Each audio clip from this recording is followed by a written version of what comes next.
리얼미터 권 실장님 나오셨습니다.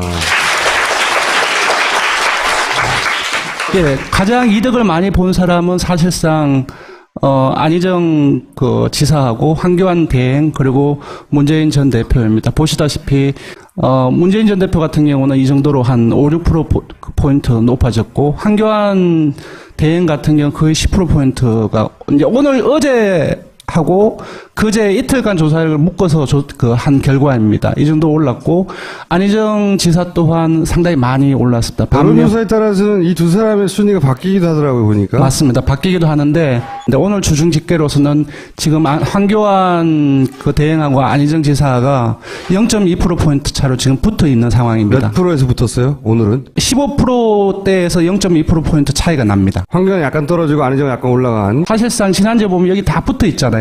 그러니까 지난주 같은 오차범위 내에서 4명 자체가 2위 경쟁을 하고 있었는데 이제 이번 주에 들어오면서 사실상 이위권에서도 분화가 나타나고 있는 것 같습니다. 안철수, 이재명이 오늘 수치는 지금 잠시만요. 수치는 어때요? 예, 지금 오늘 수치는 안철수 전 대표는 지난주 10.9%에서 이번 주 주중 집계가 9.1%입니다. 빠졌습니다. 그러니까 그리고 안철수 전 대표는 이렇게 하향수세고 이재명 시장도 하향수세네요. 맞습니다. 그러니까 이재명 성남시장 또한 지난주 8.6%에서 이제 소폭이긴 하지만 8.2%로 빠졌습니다. 여기 보시면 1월 1주차부터 시작해서 완만하게 하나, 둘, 셋, 넷, 5주 연속 지금 빠지고 있는 상황입니다. 기본 추세고. 네. 자. 이제 아까 이제 분화가 일어나서 이제 2명이 조금 오차범위 밖으로 벌어지니까 일단 3명만 지금 보도록 하겠습니다. 반 전 총장 불출마 선언 이후에 어디에서 많이 올랐느냐. PK에서 되게 많이 올랐습니다. 인구가 전국에서 15% 정도가 되는데 PK에서 되게 많이 올랐고요. PK가 TK보다 더 많아요, 인구가. 맞습니다. 부산, 경남, 울산에서 예. 문재인이 지지율이 오르는 게 전체 지지율이 오르는 거에 큰 영향을 미친 거예요, 사실은. 맞습니다. 사실 TK, 호남, 충청이 전체 유권자 인구에서 한 10%라고 보시면 되고요. 그리고 PK가 한 15%, 그리고 수도권이 49.5%인데 알기 쉽게 50%라고 보시면 됩니다. 여기 잘 보시면 알겠지만은 전부 다 앞에 3자가 붙어 있습니다. 그리고 반불출마 선언 이후에 PK에서 가장 눈에 띄는 것이고요. 연령대로 보면은 30대에서 가장 눈에 띄고 40대도 상승폭이 상당히 큽니다. 반면 50대 이상에서 좀 보합세나 크게 영향을 받지 않는 상황이고요. 민주당 지지층 내에서의 어떤 영향력은 훨씬 더 커져가고 있는 것 같습니다. 그러니까 안희정 지사가 민주당 지지에서 9%에서 14%에서 두 자릿수로 올랐지만 그럼에도 불구하고 문 전 대표의 민주당 지지층 내에서의 영향력은 더욱더 상승하고 있다. 그래서 완전 국민성제로 결정은 됐지만 경선에서 일단은 그 함의를 좀 주는 수치가 아닌가 싶습니다. 이렇게 비표가 주요한 어떤 변화 포인트 같고요. 안희정 지사 같은 경우는 왼쪽 회색을 한번 보시기 바랍니다. 전부 다 단자릿수입니다. 근데 반불출마 후에 이제 어제 조사에서는 전부 다 두 자릿수로 나타났는데요. 지역별로는 충청이 가장 눈에 띄입니다. 그리고 사실상 눈에 띄지는 않지만 수도권 아까 말씀드렸죠. 50% 정도 된다고요. 유권자 인구예요. 그 부분을 생각해 보면은 충청권과 수도권 그리고 TK에서도 상당히 많이 올랐습니다. 그렇게 보면 될 것 같고요.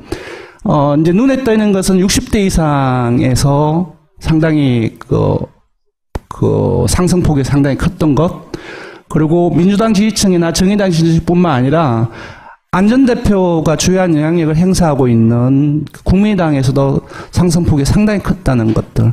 그래서 요즘에 대연정론 그 부분은 어떻게 해석해야 돼요? 국민의당 쪽에서 안희정 지사의 지지폭이 커졌다. 원래는 국민의당 지지층에서의 안 전 대표의 영향력은 민주당 지지층에서의 문 전 대표라든지 그에 비해서 상당히 좀 다른 양상을 보여왔습니다. 국민의당 지지자들 기본적으로 보수 지지자들이 있어요. 네. 나이 많은 사람들하고 보수 지지층이 옮겨왔다는 거죠. 근데 저는 이게 종편의 영향이 굉장히 크다고 생각하는 게 이 반기문 총장 불출마 선언 직후부터 가장 눈에 띄는 변화는 종편이 안희정 도지사를 엄청나게 밀어줘요. 엄청나게. 맞습니다. 네. 두 가지 의미가 있는 것 같은데 하나는 문재인이 더 그러니까 가져가지 못하게 차단하는 효과. 맞습니다. 예. 네.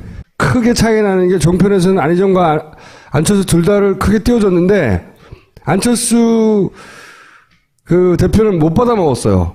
이 지지율을. 저는 이 불출마 선언의 가장 큰 그 피해자는 안철수 대표라고 생각하거든요. 이재명 시장의 하락세는 불출마 선언이 아니라 본인의 최근 행보하고 상관이 있는 것이고, 네. 안철수는 먹어야 되는데 못 먹은 거예요. 근데 네. 왜 못 먹었냐? 안철수 대표가 가지고 있는 잠재적 힘의 그 원천은 언젠가 반기문과 합칠지 모른다. 여기서 나오는 거예요. 네. 이게 사라졌거든요. 반등할 기회 자체가 사라진 거지. 그러면 남는 거는 바른정당이나 새누리당이나 새누리당을 제외하고 바른정당이나 소다큐나 이런 분들하고 합쳐야 되는데 이거 가지고는 반기문 버퍼만큼의 크기가 안 나오니까 최대 피해자인 거죠. 제가 그 질문을 드린 이유는 안철수 쪽에서 기대하는 바 중에 하나는 안희정은 문재인 벽을 넘을 수 없다. 맞습니다. 민주당의 후보는 문재인이 될 것이다. 그럼 안희정을 지지했던 중도, 통합 쪽이 어디 갈까? 같은 안씨인데 우리한테 오지 않을까? 그런 기대감을 갖고 있다고 하더라고요. 그럴 가능성이 있는지 여쭤보는 거예요. 농담을 하셨지만 저는 바르다기보다는 타당한 그렇게 개연성이 높은 분석이라고 생각합니다. 두 번째가 안희정을 키워준 이유가 그거예요. 만약에 이렇게 60대 이상의 보수층이 안희정에 대한 호감을 표시했는데 진보 진영에서 유승민에 대한 호감을 표시한 것처럼 근데 결국 문재인이 이겨요. 그럼 그 표가 다 일로 안 가고 이게 이 표가 황교안이나 또는 안철수로 갈 것이라 그 생각하며 밀어주는 게 있는 거죠. 잃을 게 없는 거죠. 보수 진영에서는. 안희정을 밀어줘서 안희정 표가 돼서 안희정이 당선되는 게 아니니까. 예를 들어서 어느 한 후보가 이제 경선에서 탈락했을 때 그 후보를 지지하는 사람들이 어디로 갈 것인가라는 측면에서 그런 분석에서는 타당한 개연성 있는 어떤 전망이라고 충분히 가능하다고 생각합니다. 다만 현재에서는 안희정 지사가 가지고 있는 중도 보수에서의 이미지 그리고 안철수 전 대표에 대한 그 중도 보수의 이미지가 상당 부분 겹치는 부분들이 있고 그 기존의 반기문 그 총장이 있을 때의 구대에서 안철수 전 대표는 안 된 상황이었잖아요. 상당히 쉽게 말해서 게임이 안 된 상황 속에서 비슷한 이미지를 가지고 있는 상황에서 안 지사가 떠오른 상황이기 때문에 그리고 요즘에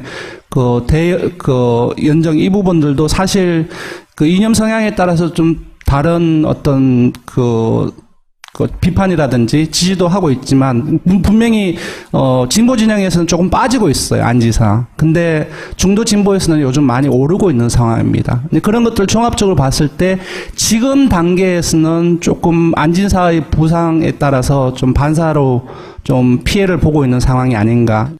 어쨌든 안희정을 띄우는 것은 문재인이 이제 보수표도 가져가거든요, 문재인도. 당연히. 그러니까 문 전 대표에 대한 약간 이제 스테레오타입이 있는데, 저 양반은 진보적인 인사이기 때문에 보수 진영으로부터 지지를 못 받을 것이라고 말씀을 하시는데, 그렇지 않아요. 이번 주중 집계에서도 14% 보수 진영에서 14% 정도가 나와서 전체 한교안 대행 다음으로 2위로 나와 있습니다. 이제 한교안 대행을 좀 보면은, 보시면 TK에서 상당히 많이 올랐습니다. 그리고 50대 이상 중에서도 60대에서 되게 많이 올랐고요. 눈에 띄는 것은 새누리당은 당연하고 지금 67% 정도 되면 이전에 반 전 총장이 새누리당에서 가지고 가던 그 목들을 거의 비슷하게 가지고 있는 상황이고요. 바른정당의 포인트입니다. 장제원 다시 불러. 예. 바른정당의 포인트인데 지금 오늘 주중집계에서 유승민 의원이 지난주 4.9% 나왔다가 오늘 3.5%로 빠졌습니다.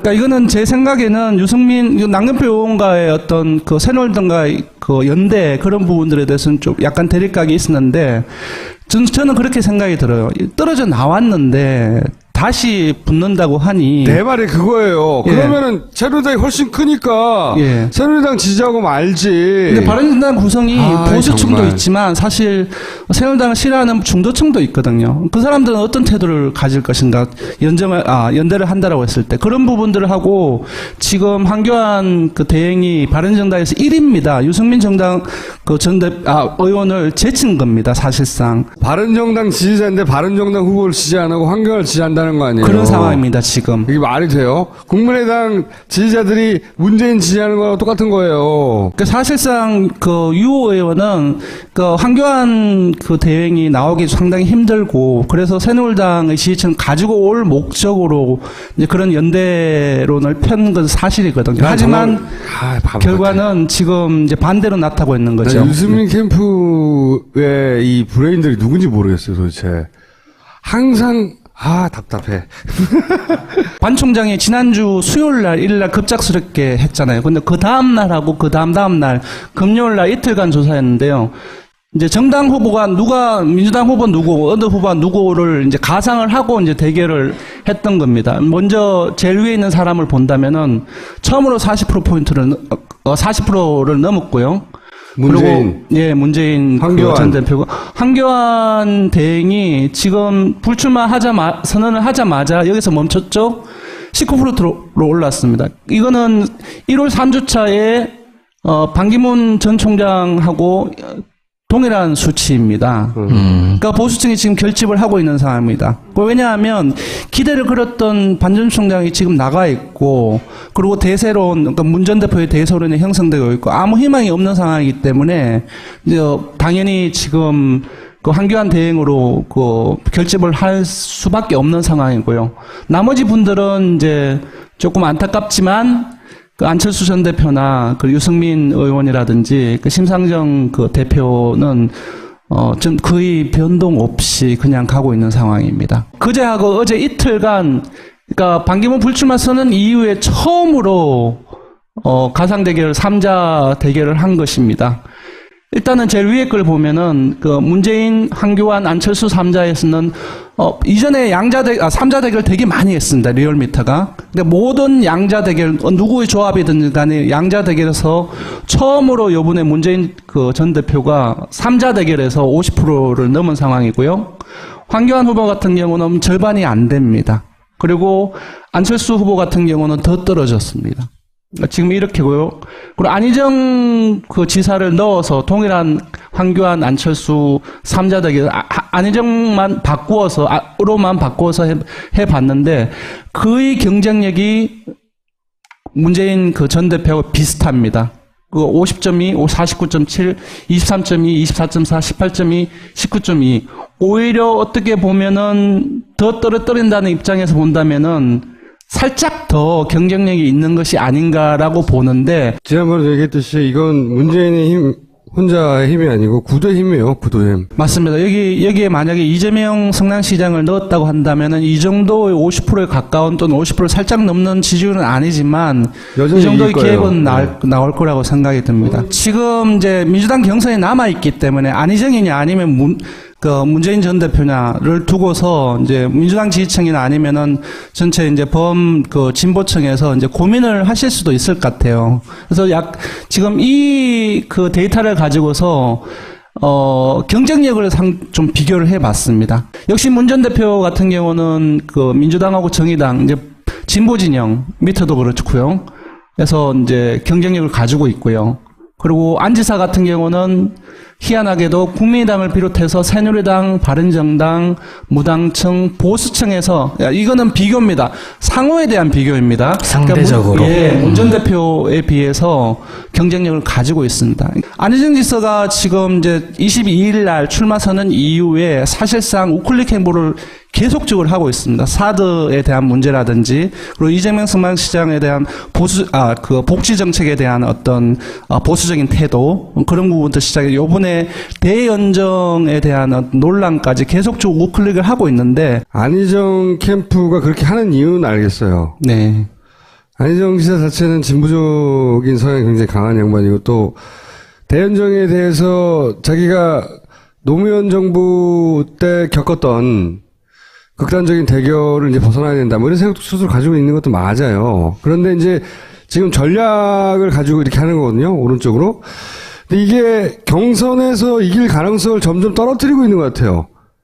전체적인 지지율은 본인의 전체적인 지지율은 끌어올릴지 모르겠는데 그 지지율의 색깔이 지지율을 구성하는 색깔이 기본적으로 바른정당 지지자는 국민의당이나 새누리당 무당층 지지자들이 많이 오잖아요. 그럼 총수님이 그렇게 보실 수 있는데 네. 안희정 캠프나 그쪽에서는 확장성이라는 개념으로 공격을 할 겁니다. 문재인을 공격할 때 항상 확장성 얘기를 해요. 10% 박스권. 요즘은 20% 박스권 얘기하더라고. 이제 30% 박스권 얘기해요. 박스권 좀 거죠. 그런데 확장성은 이길 놈이 이기겠다, 요놈이 이기겠다 싶으면 글로 가요, 다. 예.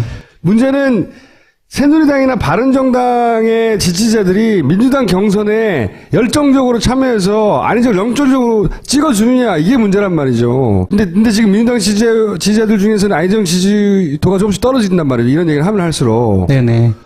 그러니까 자기가 경선에서는 이길 확률을 떨어뜨리면서 전체 지지율을 끌어올리는 예. 이 딜레마에 빠져 있어요. 두 번째로 설사 경선을 이겨도 충성도가 약한 지지자라는 거예요. 네.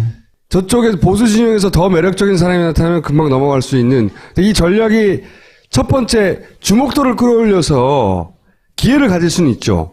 기회를. 그런 전략으로는 써먹을 수 있을 것 같은데 이걸 계속 이렇게 끌고 가면 선거 전략 측면에서는 자기 살을 깎아먹는 것 같은데, 보통 이렇게 둘이 싸우고 이지랄하고 막 경선에서 막 돌이킬 수 없는 강을 건너고 그래서 안희정 혹은 문재인 지지자들이 어느 쪽이 이겨도 그쪽으로 다 붙지 못하고 이런 걸 원하는 거거든요. 근데 둘이 안 싸워, 근데.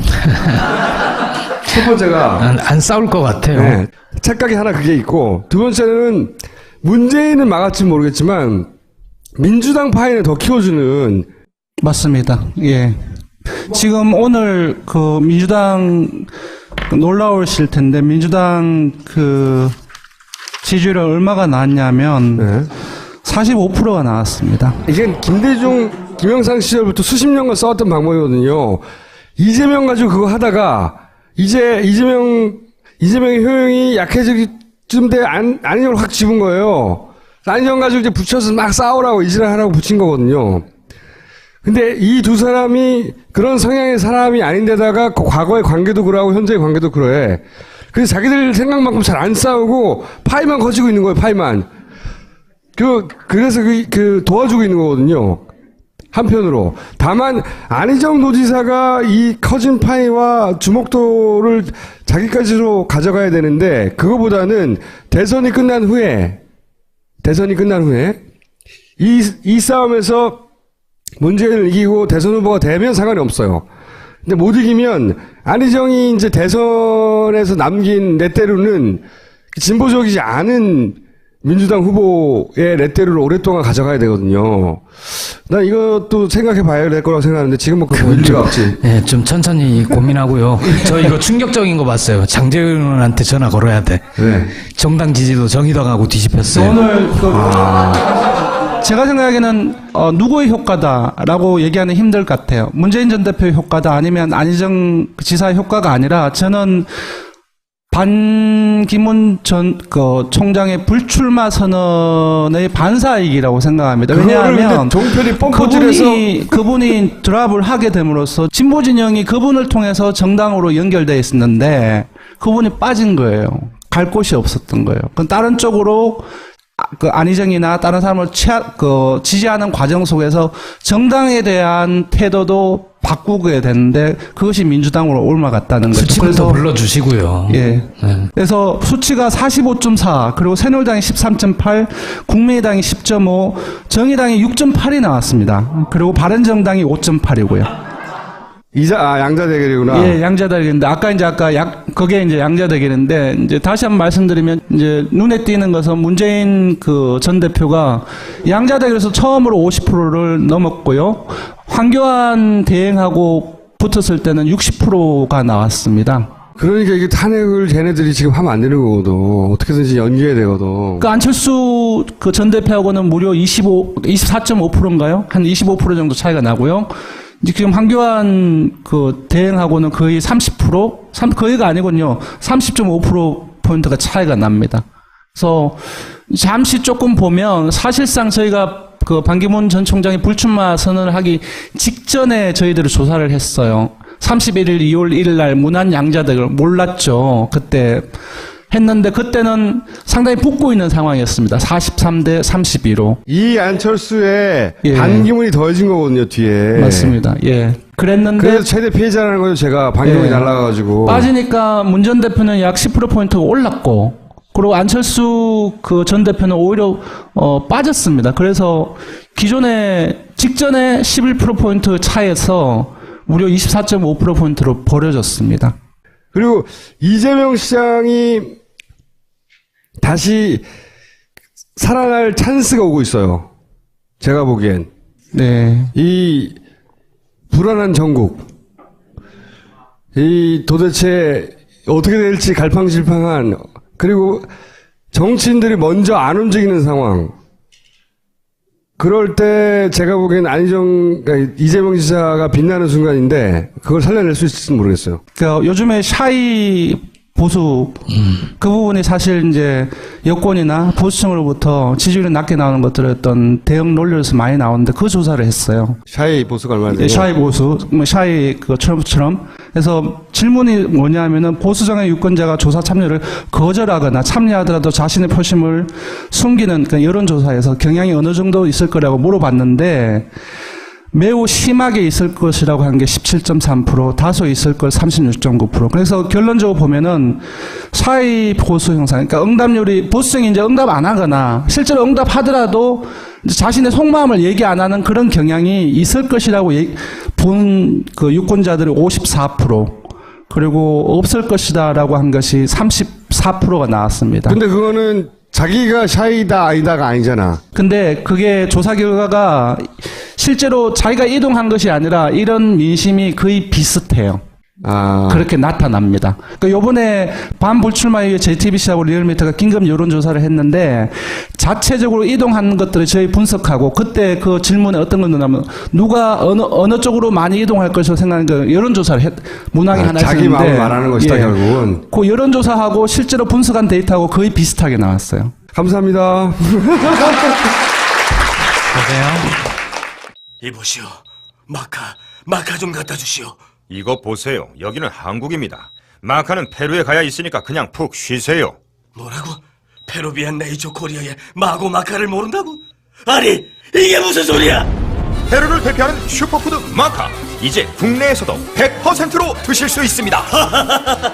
딴지마켓에서 파는 마고 마카 남녀노소 모두에게 줬어.